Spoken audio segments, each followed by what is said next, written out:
money's one of those top stressors of Americans. Every year it's listed as the number one source of anxiety. What if your faith guided your finances? How might that change the way you manage your money? Well, hi everyone. Welcome back to the call with Nancy Sabato. I'm Nancy, and today I want to share with you some insight into the way you can look differently at your finances with my guest, Shane Enete. And a financial plan helps you do more of what you want to do. And so saving and a budget, they're both these incredible tools that help you do more of giving because it creates a solid path for your feet. And so saving, obviously too much saving, then that derails you. Too little saving, though, also derails you because you end up getting into debt. And it could be financial debt from an institution or relational debt. If you're needing to like have family members, save you every time something bad happens, you just want a little bit of margin, a little bit of cushion, a little bit of resilience through saving and budgeting that then will elevate your giving over your whole life. The whole purpose is to image Christ to the world so they can see who he is. And so we have this great opportunity as we learn about money to image him better. I like that answer. Image him better. That's true. Because we know that money does not belong to us. It belongs to God. He's the one who gives it to us. And Yeah. I've had people I've said that to, and they've looked at me like, oh my gosh, I never thought of it that way. That God Yeah. really is the one who owns the money because Yeah. he owns everything, right? So what are a few simple steps that anyone can start using today to improve their finances? So the imprinting, I think, is really important for the heart, but just practically tracking what you do.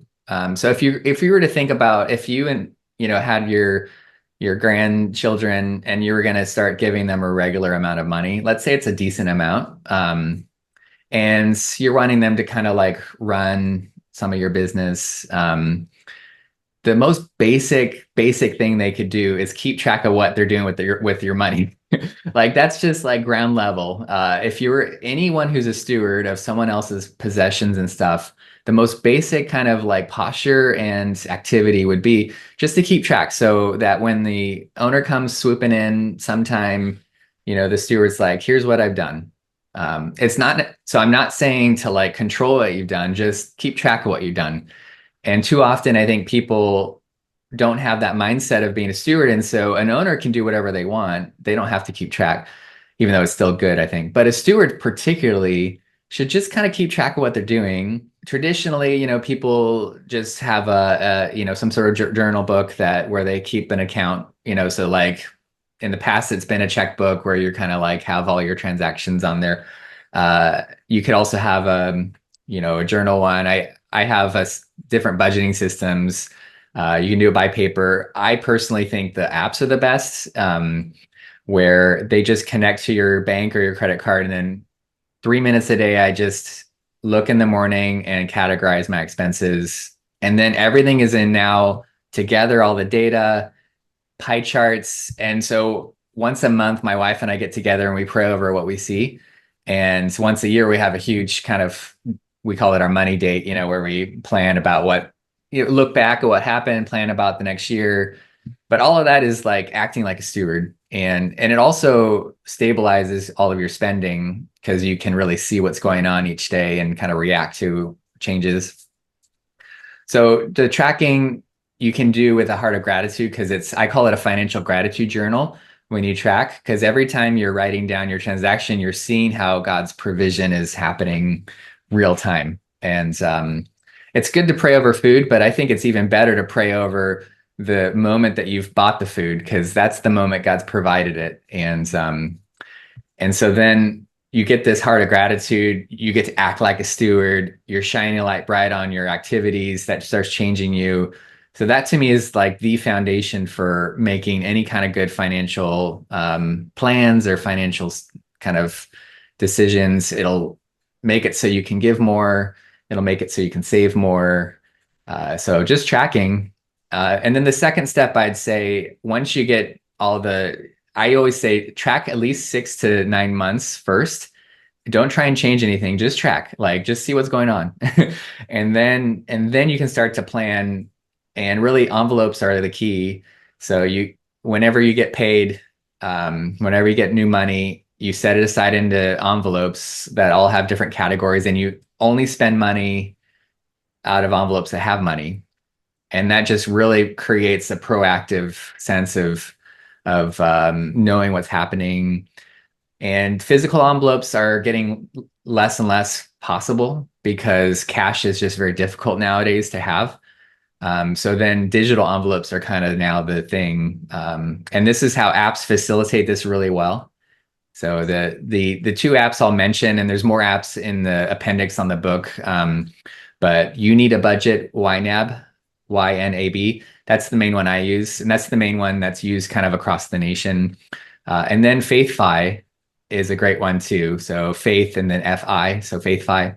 They have an app that is quite popular with the kind of the retiree crowd as well.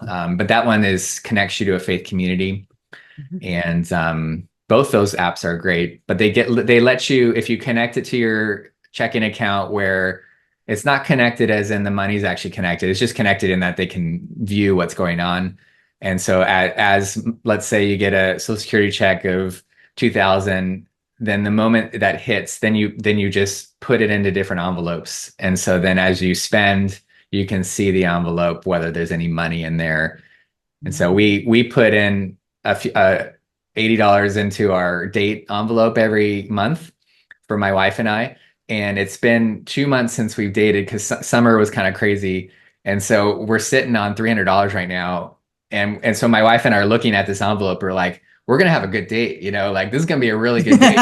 And so I'm like, we need to get, so this week I'm hoping we get a babysitter so we could go on a really nice date. But it's nice to have the money set aside before you spend versus spending and then hoping for the best.